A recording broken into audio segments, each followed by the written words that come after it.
अपने RR News 24 और मैं हूं। आपको बता दूं, जंतर मंतर पर जहां एक तरफ जो जवान हैं वो लगातार धरने पर बैठे हुए हैं, 103 दिन हो गया है आज, तो वहीं दूसरी तरफ अगर हम नजर डालें तो ये बाहर कुछ लोग भी बैठे हुए हैं जो सैनिक हैं। ये बाहर क्यों बैठे हुए हैं, हाँ, ये इस पर भी हम सवाल करेंगे इनसे और इसका जवाब लेंगे। इसी के साथ ये दोनों अलग क्यों हैं, जब इनकी रैंक दो एक ही है, जब ये एक ही चीज के लिए, MSP के लिए, डिसेबिलिटी के लिए, 1 रैंक 1 पेंशन के लिए ही लड़ रहे हैं, तो फिर ये अलग अलग क्यों बैठे हुए हैं, इसका भी हम इनसे जवाब लेंगे। सर, क्या परिचय है आपका? मैं एयरफोर्स से रिटायर्ड एक्स सार्जेंट हूँ और डॉक्टर ओमकार कटियार नाम। अच्छा, जंतर मंतर पर लगातार लोग धरना देने के लिए आते हैं, प्रोटेस्ट करने के लिए आते हैं, अपनी बात रखते हैं मीडिया के सामने।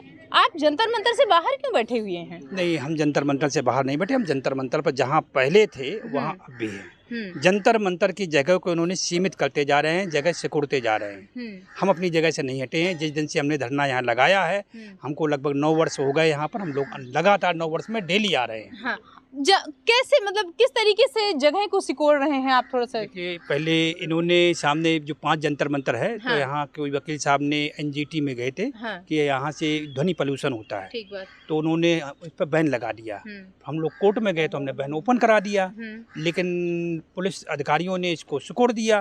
उन्होंने जो भी बात हो, उनकी जो बात हुई। आपके कहने का मतलब है कि पहले जो बैरिकेडिंग थी वो दूर तक थी, उसके बाद क्या हुआ कि पुलिस उसको लगातार सिकुड़ती जा रही है और स्थिति ये आ गई है कि सिकुड़ के उसको इतना कर दी है कि आप लोग उससे, उनकी बैरिकेडिंग से बाहर हो गए।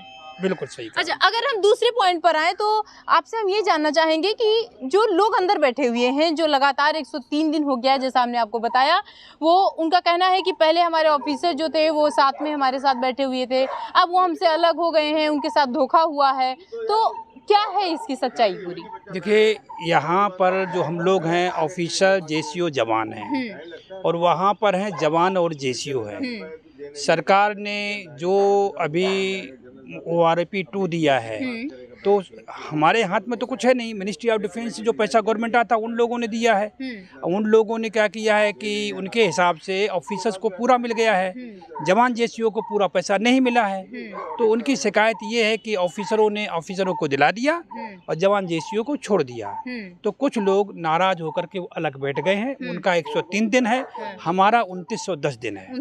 आप 2910 दिन से बैठे हुए हैं, ये कोई कम दिन नहीं होता है 2910 दिन। अगर हम इसको साल में बताएं तो लगभग 9 साल हो गया है ये यहाँ पर बैठे हुए हैं। सर, MSP के लिए आप भी लड़ रहे हैं, MSP के लिए वो भी लड़ रहे हैं, ठीक है। इसके लिए अगर हम बात करें, डिसेबिलिटी के लिए आप भी लड़ रहे हैं, वो भी लड़ रहे हैं। आप लोगों ने कभी आपस में बातचीत करने की कोशिश नहीं की कि हम आपस में बातचीत कर लेते हैं, हम लोग साथ बैठ के लड़ते हैं, जब हमारा गुट जो है वो एक होगा, हम ज़्यादा लोग होंगे तो उसका इफेक्ट जो है वो सरकार पर ज़्यादा पड़ेगा? देखिए, हम लोग पहले से बैठे हैं और पहले ही वो लोग आते थे, लेकिन बीच में वो भेदभाव हुआ। हकीकत बात ये है, ये जो केंद्र सरकार है, तो उनको नाराज़गी ये है कि हमने उनको जो देना था, हम उनको संतोष कर लेना चाहिए था, हम संतोष किए नहीं। अब जो केंद्र में सरकार दूसरी है, तो उनको ये है कि हम लोग पहले वाली सरकार के समर्थक हैं और ये लोग हैं अभी वाली सरकार के समर्थक हैं। तो उन्होंने हमारे वाले लोगों से अलग करके उनको अभी वाली सरकार के लोगों के समर्थन को अलग, वो गुट अलग कर। इसमें आपको लगता है कि कुछ राजनीतिक मुद्दा है क्या? कुछ राजनीतिक लोग हैं जो अलग कर रहे हैं आप दोनों लोगों? बिल्कुल राजनीतिक है। कुछ अपनी रोटियां सेकने के चक्कर में है कि 2024 में चुनाव होगा तो आने वाले समय में उनको लाभ मिलेगा। लेकिन अगर हम उनकी माने तो लगातार वो ये कहते आ रहे हैं सवाल पूछने पर कि कोई राजनीतिक मुद्दा नहीं है, हम यहाँ पर खुद से बैठे हुए हैं, हमारे पास कोई राजनीतिक व्यक्ति भी नहीं आता है, कोई नहीं आता है, हम अपनी मांग के लिए बैठे हुए हैं। ये देखिए, वो जवान JCO के ठेकेदार हैं। सच पूछा जाए, वो जवान JCO के ठेकेदार बने हैं और वो हमसे टूट कर गए हैं। जैसे भारत को आज़ादी मिली तो भारत पाकिस्तान तोड़ दिया, पाकिस्तान अलग देश बन गया। ऐसे हम लोगों से जवान JCO में, ऑफिसर में से जवान JCO टूट गए। अब वो कहते हैं हमारी नफरी ये, तो केंद्र सरकार ने कहा भाई आप अपनी ताकत दिखाओ, हम आपको देंगे। तो कुल मिलाकर हमारा जो आंदोलन 2910 दिन से जो चल रहा है, हमको कमजोर करने की केंद्र सरकार की साजिश है। अच्छा, वो ये भी आरोप लगा रहे हैं कि जो ऑफिसर्स थे वो जवान को ले जाते थे अपने घर पर, वहाँ पर काम करवाते थे, इसमें कितनी सच्चाई है? ऑफिसर जो ऑन ड्यूटी हैं, हमारे यहाँ कोई ऑन ड्यूटी वाला ऑफिसर नहीं है। हमारे यहाँ सब रिटायर्ड लोग हैं, कोई किसी को नहीं ले जाता है। जो ऑन ड्यूटी है वो करता है, उनको पता है वो रिटायर्ड हो गया। अगर ऑन ड्यूटी की बात करें तो जब वो ऑन ड्यूटी थे और जो उनके साथ ऑफिसर थे वो ऑन ड्यूटी थे, तो उन्हीं का यही कहना है कि ऑन ड्यूटी में ही ऑफिसर्स हमको ले जाते थे। तो क्या इस बात में सच्चाई है? बिल्कुल सहमत हूँ कि हाँ चलता है, बटमैनशिप चलती है, नो डाउट। ये तो केंद्र सरकार का मसला है। सरकार 75 साल आज़ादी मिले हो गए, सरकार को क्या पता नहीं है कि क्या हो रहा है। आज़ादी मिलने के बाद में अंग्रेजों के कानून आज भी चल रहे हैं, रूल्स रेगुलेशन एक्ट और लॉ अंग्रेजों के चल रहे हैं। लेकिन संविधान तो हमारा अपना बना हुआ है। संविधान बनने के अलावा हमारा मिलिट्री लॉ कहाँ बदला है? संविधान तो बदल दिया, लेकिन जो सैनिक कानून कहाँ बदला है? सैनिक कानून अंग्रेजों वाला चल रहा है। तो सरकार सब जानती है अंग्रेजी पद्धति पे सिस्टम चल रहा है, तो इसमें कोई बड़ी बात है। आप भी अंग्रेजी कानून के विरोध में हैं?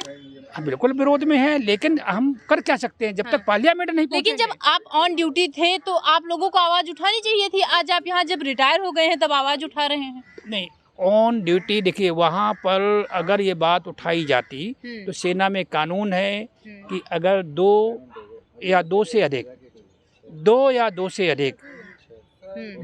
से अधिक जवान जेसीओ अगर अपने सीनियर ऑफिसर का आदेश मानने का उल्लंघन मना कर दे तो उन पर सैनिक विद्रोह लगेगा। आर्टिकल 131 से 139 के बीच में लगेगा और उन पर देशद्रोह का मुकदमा चल के उनको फांसी की सजा भी हो सकती है। अच्छा, अगर हम बात करें तो 1857 में मंगल पांडे को हुआ था। मंगल पांडे ने भी सैनिक का आदेश नहीं माना था, तो मंगल पांडे को देशद्रोह करार करके फांसी की सजा दे दी। तो सेना में वर्दी पहन करके उन वर्दीधारी ऑफिसरों के खिलाफ हम बात नहीं बोल सकते हैं। जब वर्दी उतार दी है तो बोलने का राइट है। अच्छा जी, तब तक आप नहीं बोल सकते? बिल्कुल नहीं बोल सकते हैं। ऐसा कुछ भी होता है कि जो जैसे हमारे प्रधानमंत्री वहाँ पर जा रहे हैं, जवानों से बातचीत कर रहे हैं, मुलाकात कर रहे हैं, फिर कोई त्योहार का अगर टाइम हो, दिवाली की बात करें तो तब आप लोग उनसे बातचीत करना चाहे, तब आप अपनी समस्याओं को उनके सामने रखना चाहा जो रख नहीं पाए? बहुत बार कोशिश किया। हमारे जनरल सतवीर साहब हैं, रोज़ एक दो चिट्ठी लिखते हैं, रक्षा मंत्री को भी लिखते हैं, प्रधानमंत्री को भी लिखते हैं, रक्षा मंत्रालय को भी लिखते हैं, सबको लिखते हैं। आज तक एक का भी जवाब नहीं आया। स्थितियां अगर लगातार ऐसी रही तो क्या आपको लगता है कि वोट जो है आप सरकार को देंगे जो अभी की सरकार है? नहीं, हम सहमत नहीं है। सरकार अगर हमारे जो ये हमारा संवैधानिक है, ये हमारे लीगल राइट है, ये हमारे कॉन्स्टिट्यूशन राइट्स हैं। अगर हमारे राइट्स नहीं मिलेंगे तो उनके साथ क्यों खड़े होंगे? जो संविधान को ना माने, संविधान को अपने एक मतलब कुछ समझे नहीं, तो हम उस सरकार के साथ क्यों खड़े होंगे? तो ये सैनिक थे जिन्होंने बताया कि सरकार के साथ ये तब तक नहीं खड़े होंगे जब तक सरकार जो है इनकी बातों को नहीं मानती है। साथ ही किस बात में, जवानों की किस बात में कितनी सच्चाई है ये भी आपने सुना। ऐसे ही आप देखते रहिए RR न्यूज़।